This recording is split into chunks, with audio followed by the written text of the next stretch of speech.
Sometimes a man is so broken, he doesn't even know he's dead. He's just a ghost, walking through the shape of a life he used to have.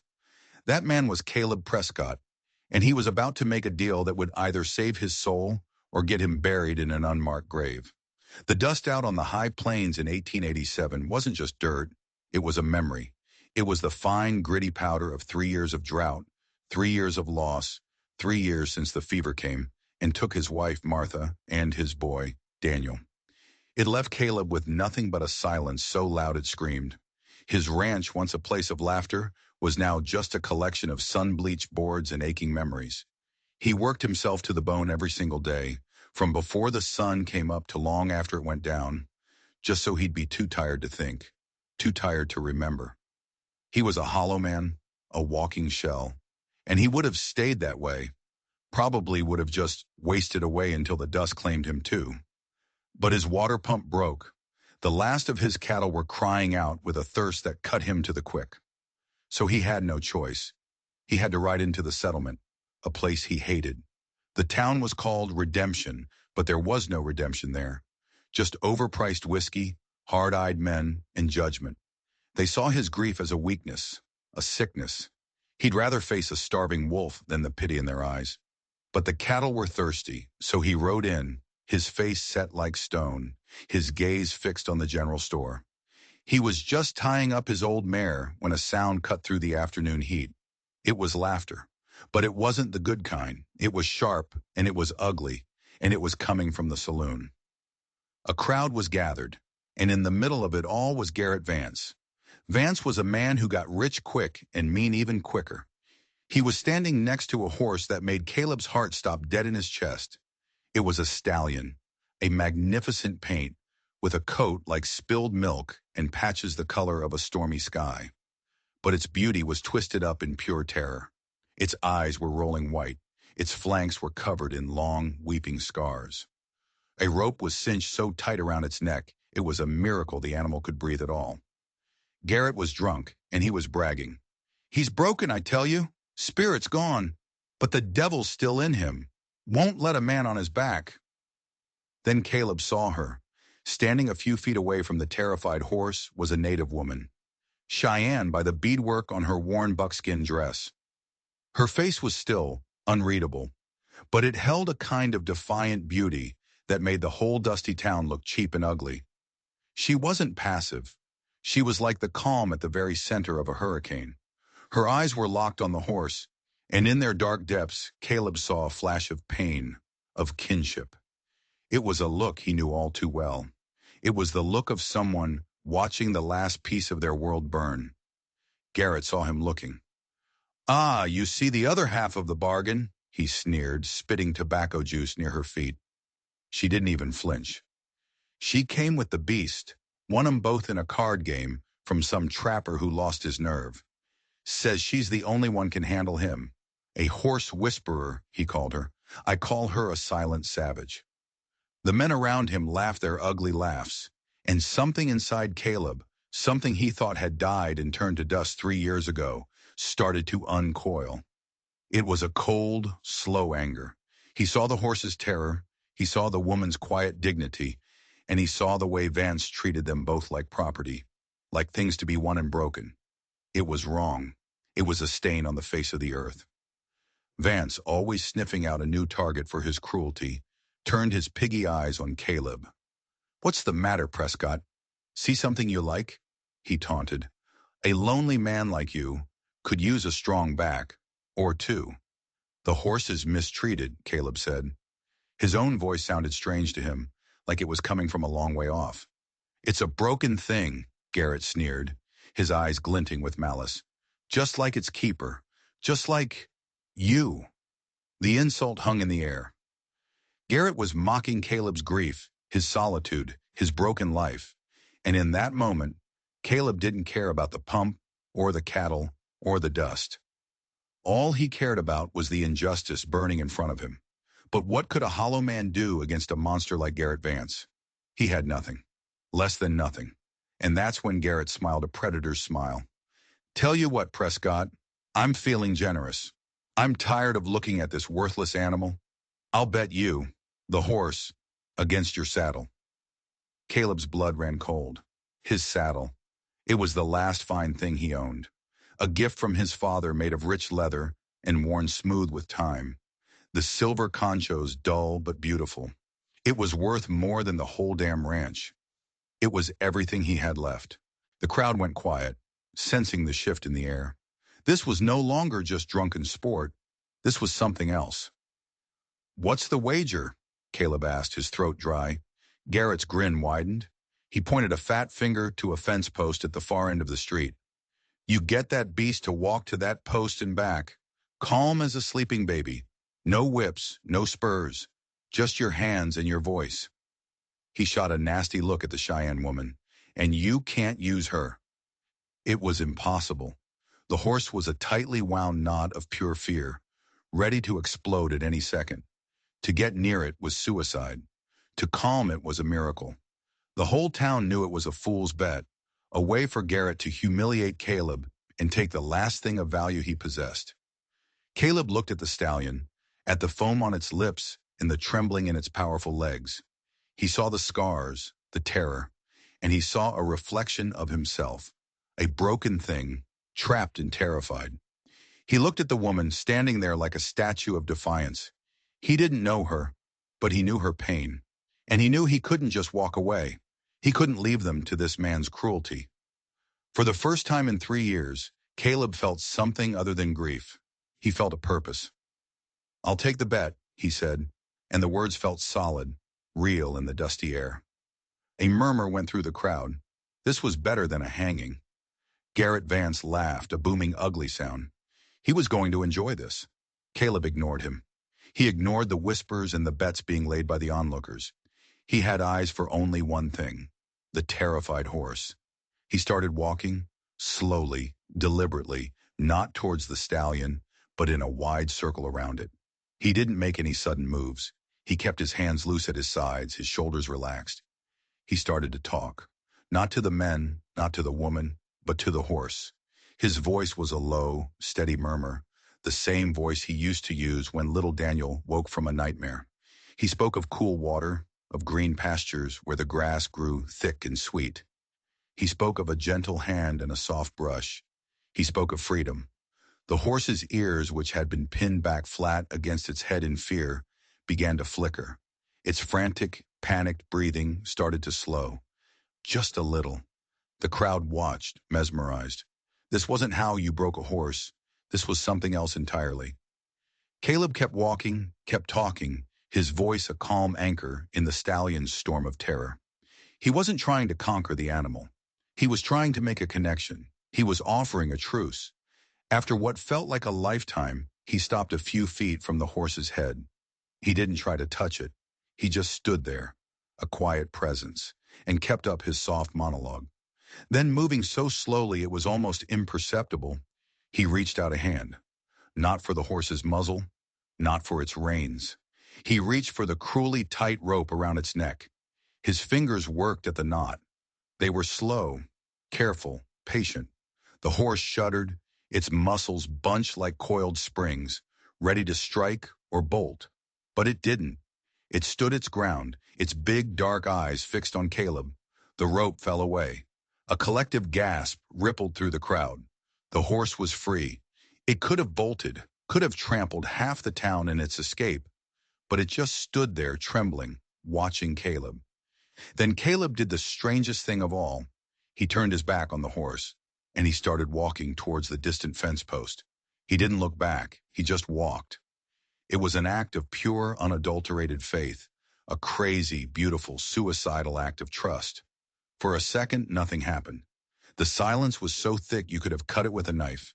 Caleb's heart was pounding in his chest. Had he misread it? Had he just thrown away his father's saddle for nothing? And then he heard it. The soft scuff of a hoof on the dusty ground. One step, then another. The stallion was following him. The crowd was dead silent. They watched, mouths agape, as this broken man and this terrified horse walked the length of the street together. The stallion's head was low, its steps were still hesitant, but it followed him. It walked right beside him, as if they were tied together by an invisible thread. They reached the fence post. Caleb stopped and gently placed a hand on the rough wood. The horse stopped beside him, its breathing now slow and even. Then they turned and they walked back. When Caleb stopped in front of a stunned and furious Garrett Vance, the stallion stopped with him, standing calmly at his side. The impossible had happened. A dead silence hung over the street of redemption. Caleb's heart wasn't pounding with victory. It was pounding with a strange, aching kind of hope he thought he'd never feel again. Vance's face was a thundercloud of disbelief and rage. He had been publicly beaten, outsmarted by the town ghost. He snatched the lead rope from one of his men and threw it at Caleb's feet. "The horse is yours, Prescott," he snarled, his voice dripping with venom. "And so is she." He gestured contemptuously at the Cheyenne woman. "A matched pair of broken things for your broken ranch. Get her out of my sight." The crowd began to disperse, muttering amongst themselves, already turning the story into a legend. But Caleb wasn't listening. He was looking at the woman, and for the first time her eyes met his. There was no fear in them, no gratitude. There was a fierce, guarded intelligence. She was watching him, weighing him, judging him, and a wave of shame so profound it made him dizzy washed over Caleb. He hadn't won a horse. He had just won a bet that had a human being as part of the prize. He hadn't saved her. He had become her new owner. He had traded his father's saddle for a stranger's life. The silence on the long ride back to the ranch was heavier than any silence Caleb had ever known. It wasn't the empty silence of grief. It was a thick, suffocating silence, filled with unspoken things. The woman, he didn't even know her name, walked a few paces behind him. He led the magnificent stallion, who now seemed almost docile. Caleb had offered her his own mare to ride, but she refused with a small, sharp shake of her head. It wasn't submission. It was a declaration. She would not be carried. She would walk on her own 2 feet. Caleb was painfully aware of her presence. The soft fall of her moccasins on the dry earth was a constant reminder of what he had done. He tried to think of something to say. Anything. "I'm sorry. This is wrong. You are free." But the words were like stones in his throat. How could he say any of that? What would it even mean, out here in the middle of nowhere?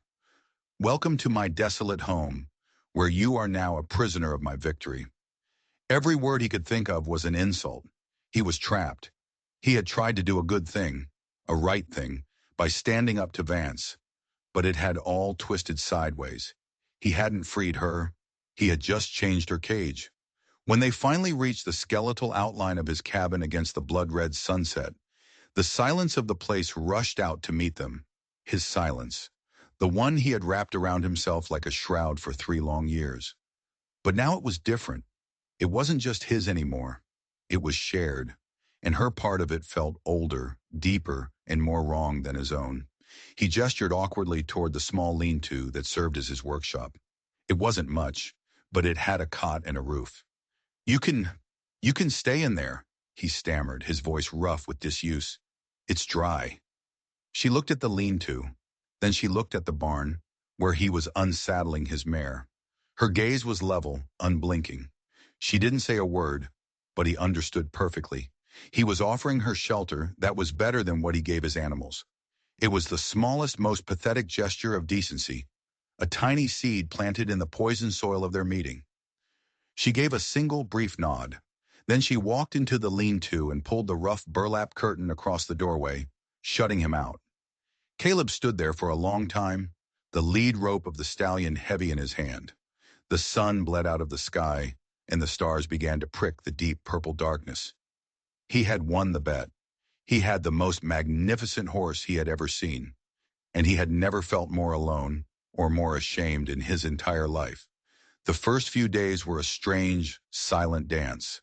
Caleb would rise before dawn, driven by the familiar habits of work, mending fences, hauling water, chopping wood. But his solitude was gone. It had been replaced by a constant, unnerving awareness of her. He'd be out on the fence line, and he'd feel her eyes on him from the doorway of the cabin. He'd be at the well, and he'd see her standing by the corral, watching the paint stallion. She never spoke, not a single word. He'd leave food for her on a plate outside her door, and later the plate would be returned, clean, to the same spot. It felt like leaving an offering for some wild, wary spirit. She moved with a quiet purpose that unsettled him. She wasn't waiting for orders. She wasn't acting like a servant or a prisoner. She was watching, assessing, learning the rhythms of his broken life. And all the while, she seemed to be passing a silent judgment on him. Was he just another Garrett Vance, only quieter? The stallion was the only bridge between their two silent worlds. Caleb had put the horse, which he'd started to call Paint, in the largest corral. He gave him fresh water and the best hay, but he kept his distance, sensing the animal needed space. The horse was still a bundle of nerves, pacing the fence line, his scarred hide twitching at every sound. The terror was still there, just beneath the surface. On the third day, Caleb saw her slip through the rails of the corral. She carried no rope, no bridle. She just walked to the center of the dusty enclosure and stood there. Her stillness was a powerful thing. It was a direct challenge to the horse's panic. Then she began to hum. It was a low, guttural melody, a sound that seemed to come from the deep earth itself. It was ancient and sad and beautiful all at once. The stallion stopped its frantic pacing. It turned its massive head, its ears twitching, listening. The sound seemed to bypass its fear and speak directly to some older, wilder part of its soul. For days, this was their ritual. She would spend hours in the corral with the horse. Sometimes she would hum her strange, haunting songs. Sometimes she would just stand there, a calm anchor in the horse's sea of fear. And slowly, incredibly, the stallion began to heal. He stopped pacing. He would stand quietly as long as she was there. Then one afternoon, he took a tentative step towards her. He stretched out his neck and sniffed her outstretched hand. By the end of the week, he was letting her touch his face. He would lower his head and let her run her hands over the terrible raised scars on his neck and flanks. Caleb watched it all from a distance, a knot of awe and confusion in his gut. She wasn't breaking the horse. She was putting him back together. She was offering him a kind of peace he had never known, and the animal was responding. It was a miracle, a quiet, dusty miracle happening right in his backyard, and it made him wonder, what other secrets was she holding behind those silent, watchful eyes? One afternoon, Caleb was splitting logs for the stove. His mind was adrift, floating back to the past as it so often did. He thought of Martha, of the way her laughter used to fill the small cabin, chasing out the shadows. The grief, which was always lurking just beneath the surface, suddenly rose up and hit him like a physical blow. His knees buckled. He leaned against the chopping block, his breath coming in ragged gasps. The axe slipped from his numb fingers. He felt a sharp, searing pain and looked down. The blade had sliced a deep, ugly gash across the back of his hand. Blood welled up instantly, red and shocking against his skin. He swore, fumbling for his handkerchief and wrapping it tightly around the wound. But the blood soaked through it in seconds. His head spinning, he stumbled towards the cabin to find a clean rag. He was so focused on the pain that he didn't even notice he was passing her doorway until the burlap curtain was pulled aside. She stood there, her dark eyes fixed on his bleeding hand. Before he could say a word, she stepped out. She took his wrist with a surprising firmness, her touch not rough, but decisive. She examined the cut for a moment, her expression unreadable. Then, without a word, she led him to the water pump. She gestured for him to wash the wound. The cold water stung like fire, but he did as he was told. There was an authority about her that didn't allow for argument. Then she was gone. She didn't go back into her room. She walked quickly towards the dry creek bed behind the cabin, her moccasins making no sound on the parched earth. She returned a few minutes later with a handful of broad, gray-green leaves. She crushed them between two stones, creating a pulpy, fragrant mash. With gentle, skillful fingers, she applied the poultice to the gash. It was cool and instantly soothing. Then she did something that struck him silent. She took the hem of her own worn dress, tore a long, clean strip from it, and began to bind his hand. It was a sacrifice, a piece of her own meager belongings given to him. He watched, mute, as she tied the knot with an efficiency that spoke of long practice. When she was finished, the silence stretched between them. But it was a different kind of silence now. It was filled with the scent of crushed herbs and the weight of her unexpected act of care. For 3 years he had been alone with his wounds, both inside and out. Now someone was tending to them. Thank you, he managed to say, the words feeling clumsy and small. She looked up at his face, her gaze direct and unwavering. And then she spoke, for the first time since he'd met her. Her voice was low and clear, like water running over smooth stones. My name is Vavina. It was just a name, but it was also a key, unlocking a door he didn't even know was there. He had thought of her as the woman, a problem, a responsibility. But she wasn't a thing. She was a person. Vavina. Caleb, he replied, feeling like a fool for not having told her his name sooner.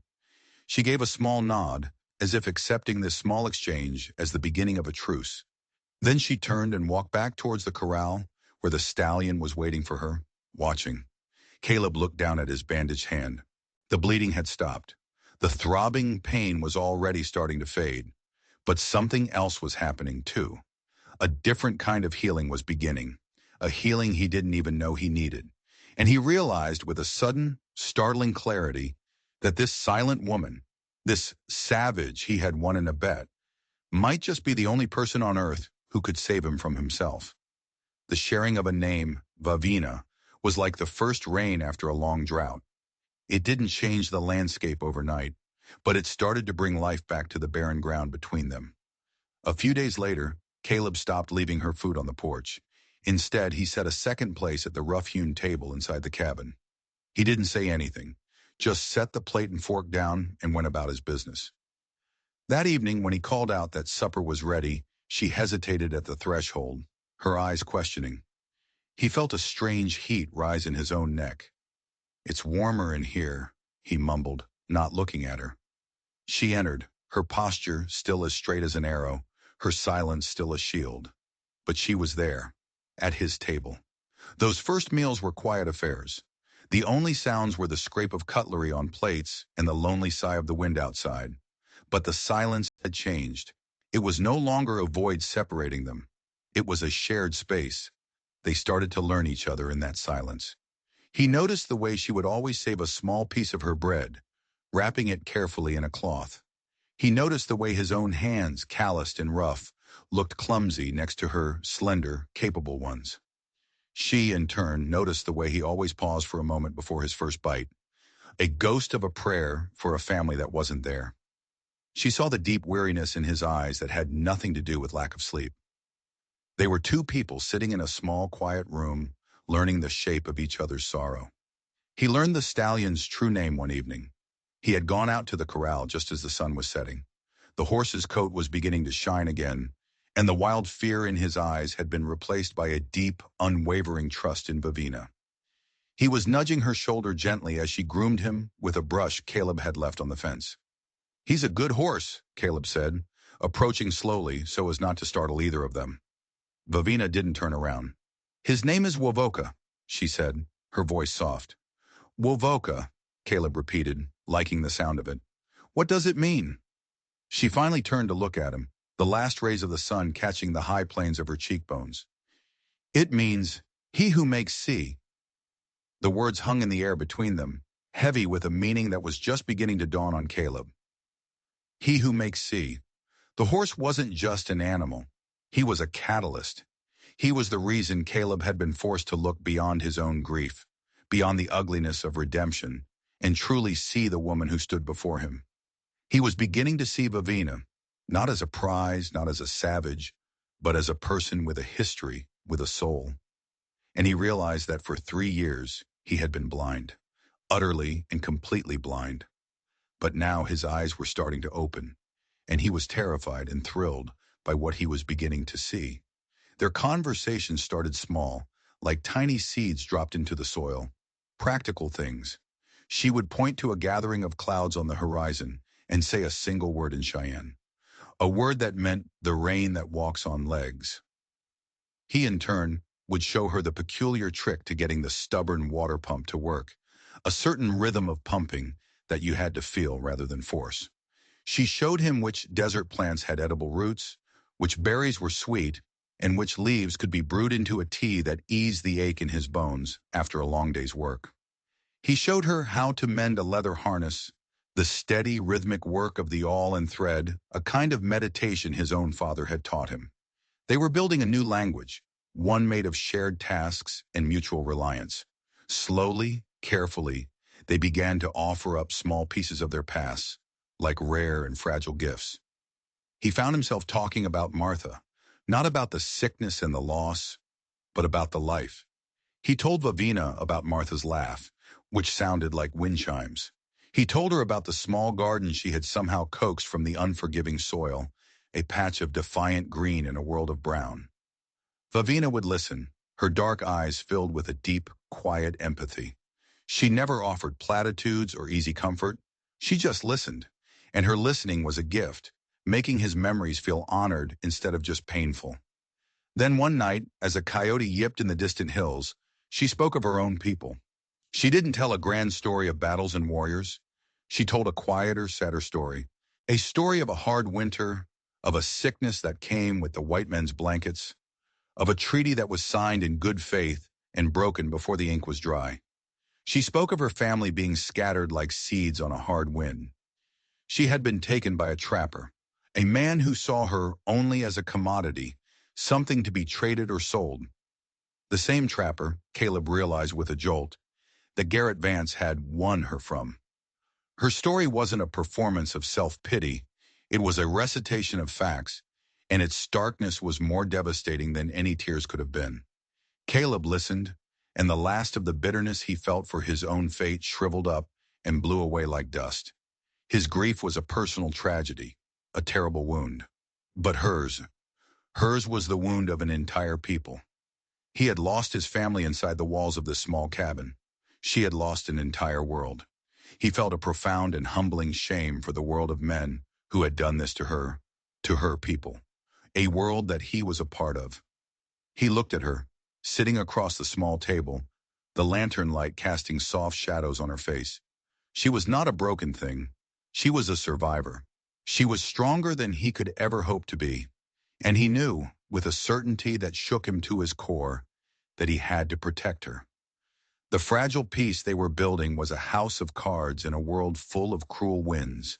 He knew it. He'd seen the way men from the settlement would sometimes ride out to the edge of his property, their curiosity a hungry, malevolent thing. He knew a man like Garrett Vance wasn't the type to forget a public humiliation. The wind came on a hot, dry afternoon. It came in the form of 3 riders, cresting the hill and stopping just beyond his fence line. It was Garrett and 2 of the thugs he kept on his payroll. They didn't look like they were there for a friendly visit. They looked like vultures circling. Vavina was watering Wovoka in the corral. She froze, her body going tense. The stallions sensed her fear instantly and sidled closer to her, stamping a powerful hoof and snorting a warning. Caleb walked out of the cabin. He made sure his hands were empty and visible, but his posture was as rigid as the fence posts. "Vance," he said, his voice level, "this is private property." Garrett sneered, his eyes flicking from Caleb to Vavina and back again. "I've been thinking about our bet, Prescott," he called out, his voice oily with false friendliness. "Seems to me you had an unfair advantage." He pointed a thick finger at Vavina. "You had the horse witch here to help you, her little hums and her savage magic." His gaze on Vavina was greasy, possessive, like she was a stray coin he'd dropped and meant to pick back up. "I think I want my property back. Not the horse," he said, his voice dropping to a low snarl. "The other piece." The cold anger Caleb had felt in town came roaring back, but this time it wasn't a flicker. It was a hot, cleansing fire. "She is not your property," Caleb said, his voice dangerously low. "She was never your property. The bet was for the horse. You lost. Now leave." One of Garrett's men let out a harsh laugh. "Listen to him, playing protector. What's she do for you, Prescott? Keep your bed warm at night?" Before Caleb could even move, before the red rage could consume him, Vavina stepped forward. She stood beside him, shoulder to shoulder, her face a mask of cold fury. She didn't look at Garrett. She looked directly at the man who had just spoken, and she said something in Cheyenne. Her voice wasn't loud, but it was sharp and cutting as a shard of flint. The man's ugly laugh died in his throat. He shifted uncomfortably in his saddle, his face paling. He looked like he'd just been cursed. Garrett's face darkened with rage. He had lost control of the situation. "You'll regret this, Prescott," he seethed, his eyes promising violence. "Both of you." He wheeled his horse around, his men scrambling to follow. As they rode away, he shouted over his shoulder, "A man has to protect what's his. I'll be back for what's mine." They galloped off, leaving behind a cloud of dust and a silence thick with threat. The air crackled with what was to come. Caleb turned to Vivina. She was trembling, not with fear, but with a white-hot rage. He saw in that moment the warrior spirit that had been buried so deep beneath layers of forced stoicism. "What did you say to him?" Caleb asked quietly. Her gaze met his, and for the first time, he saw the flicker of a grim, satisfied smile on her lips. "I told him that his spirit is that of a coyote, small and cowardly, and that when he dies, cold and alone, the buzzards will not even find his bones worthy to pick clean." A laugh bubbled up out of Caleb's chest. It was a rusty, unfamiliar sound, the first real laugh he'd let out in 3 years. He had won a horse in a bet, a magnificent creature named He Who Makes Sea. But the real prize was standing right beside him, her spirit burning as bright and as fierce as a prairie fire. He knew then, with a certainty that settled deep in his bones, that he would let his own bones bleach in the sun before he let anyone harm her. This ranch was no longer just his place of grief, it was their home, and he would defend it to his last breath. The threat from Garrett Vance wasn't just a cloud on the horizon anymore. It was the heavy, oppressive air before a lightning strike. The days that followed were tense. Every creak of the cabin, every distant coyote howl set Caleb on edge. He started carrying his father's old Winchester with him everywhere he went, its cold, hard weight a grim but necessary comfort. Vivina was just as alert. Her eyes constantly scanned the rolling plains, her ears tuned to any sound that was out of place. They didn't talk about what was coming. They didn't have to. A silent understanding had formed between them. They were no longer just two wounded people sharing a space. They were partners, an alliance forged in a dusty street and tempered by a shared enemy. They were a fortress of two waiting for the siege. The storm broke in the dead of night, a week after Vance's visit. There was no moon, just a deep, inky blackness that swallowed the world whole. Caleb was ripped from a shallow sleep by a sound that made his blood run cold. It was Wovoka screaming. It wasn't a nicker or a whinny. It was a high-pitched, frantic sound of pure terror. He was out of bed in an instant, grabbing the rifle from its place by the door. He burst outside, his heart hammering against his ribs. The smell hit him first, acrid smoke and the sweet, sickening smell of burning hay. A hellish orange glow flickered against the side of the barn. Flames were already climbing the dry timber walls, eating the structure that housed his meager winter supplies, his old milking cow, and her calf.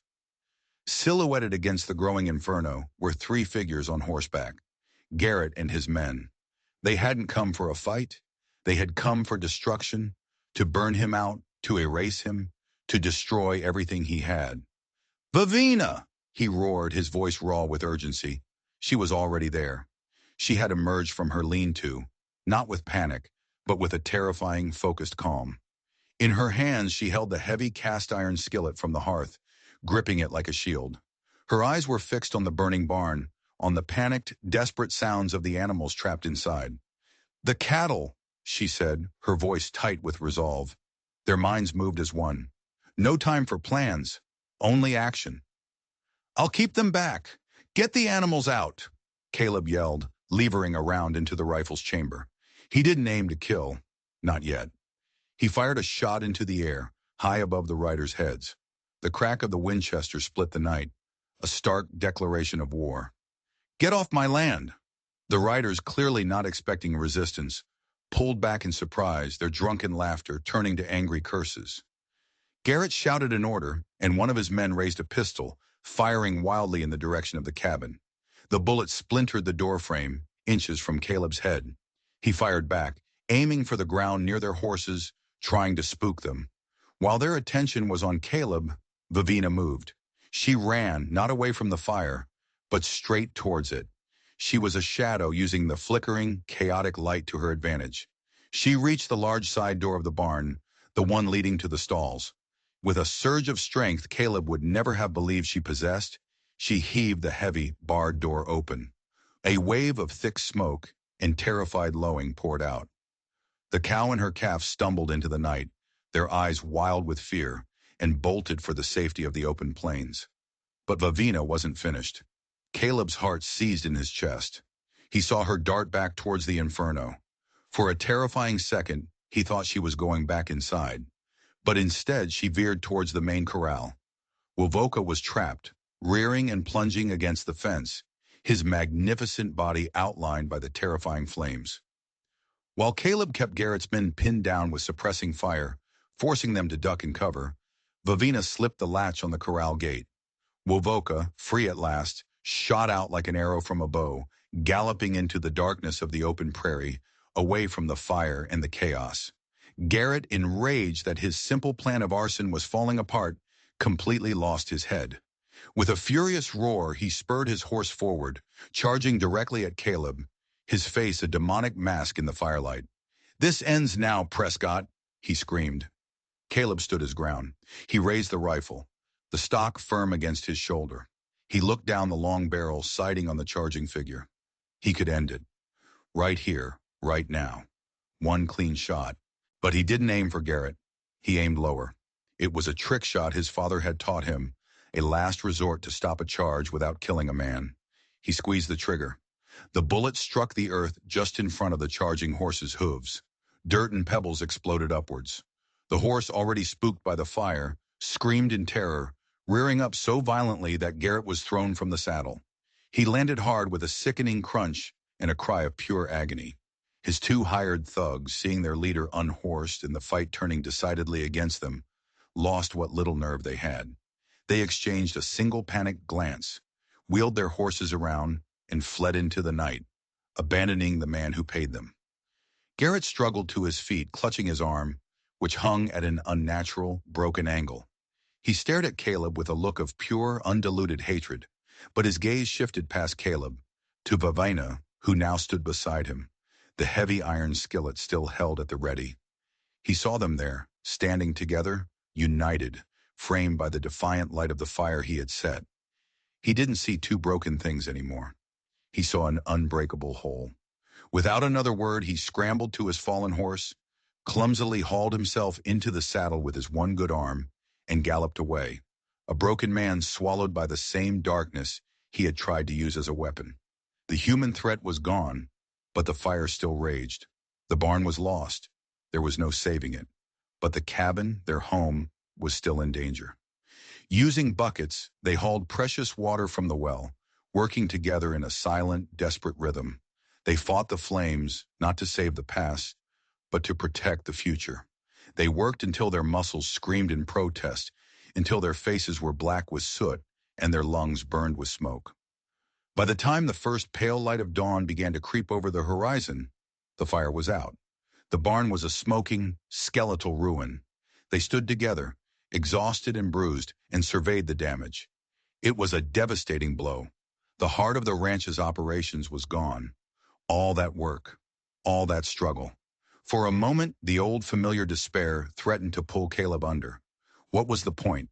To fight so hard, only to be left with even less than before? He felt a gentle touch on his arm. Vavina. She was looking at him, her face smudged with soot, her eyes clear and steady in the morning light. She didn't say anything. She just gestured with her head towards the open plains. Caleb followed her gaze. There, in the distance, standing on a low ridge and silhouetted against the rising sun, was Wovoka. And not far from him, grazing peacefully as if nothing had happened, were the cow and her calf. They hadn't lost everything. The fire had taken the wood and the hay, but they had saved the living things. They had saved each other. Caleb turned to her, the smell of smoke and wet ash filling his senses. "I'm sorry," he said, and the words were for everything. For the bet, for the way she had been brought into his life, for the fire, for all of it. She held his gaze, and for the first time, her expression softened into something that looked like a smile. A deep understanding passed between them, an acknowledgement of the long, hard road they had traveled from that dusty street in redemption. She reached out and, with her thumb, gently wiped a smear of soot from his cheek. "We are here," she said simply. It wasn't an accusation. It wasn't a statement of fact. It was a declaration. We, in that single word spoken over the ashes of their old life, a new foundation was laid. The fire had taken the barn, but it had forged something far stronger, far more resilient in its place. In the weeks that followed, the ranch was reborn. They cleared the charred timbers of the old barn together, the shared labor, a strange kind of healing. From the timbers that were still usable, they began to build a smaller, more practical shelter for the animals. The silence that had once defined Caleb's existence was gone, replaced by new sounds. The lowing of the cow, the soft nicker of Wovoka when he trot in from the prairie each evening, and most surprising of all, the sound of their own voices. They talked as they worked. He told her stories of his boyhood back east, of a world filled with green hills and so much rain they complained about it. She taught him the Cheyenne names for the constellations that blazed in the vast, clear night sky, telling him the ancient legends that went with them. The North Star wasn't just a point of light, it was the great chief, standing still to guide his people home. The hollow place in Caleb's heart, the one carved out by grief, began to fill with something new. The memories of Martha and Daniel didn't fade, but the sharp, cutting edges of their absence were being softened by Vavina's presence. He found himself smiling without thinking, a real smile that actually reached his eyes. He watched her one afternoon as she sat on the porch, stitching a patch onto his worn work shirt. Her movements were deft and graceful, her head bent in concentration, and he was hit by a wave of affection so powerful it nearly buckled his knees. It wasn't a sudden, fiery passion. It was a quiet, steady love, born of mutual respect and shared survival. It had grown slowly, like a desert flower, in the hardest of soils. She, in turn, began to let her own guard down. The stoic, unreadable mask she had worn for protection was shed, revealing a woman of deep warmth and quiet humor. Sometimes she would laugh at something he said, a low, musical sound that Caleb came to cherish more than the promise of rain. She had found a sanctuary on this dusty patch of land, a place where she was not property, not a savage, but a person, a partner, a woman named Vavina. One evening, as the sky was brushed with the colors of a perfect sunset, they sat together on the porch of the small cabin.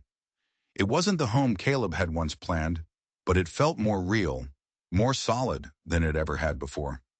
Wovoka stood at the corral fence, his coat gleaming in the soft light. His scars were still there, but they were now just a faint, silvery map of a past he had survived. He was no longer a broken thing, and neither were they. Caleb looked at Vavina. She was gazing out at the land, their land, her expression one of profound peace.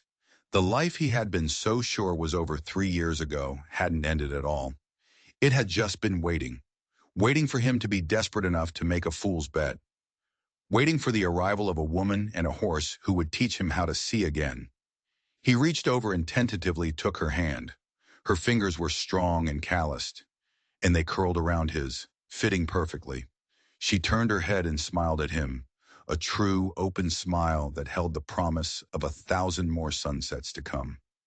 The world outside was still a hard and unforgiving place, but Caleb Prescott was no longer facing it alone. He had been a grieving cowboy who won a broken horse in a bet. He had thought the stallion was the prize, but he knew now, with every fiber of his being, that the real prize was the magnificent, resilient, beautiful woman who sat beside him, her hand in his. As they watched the day come to a quiet and perfect close, they were finally truly home. If you enjoyed this story of redemption and resilience, do me a favor and hit that subscribe button. You never know what other tales of the Old West will uncover together. Thanks for listening.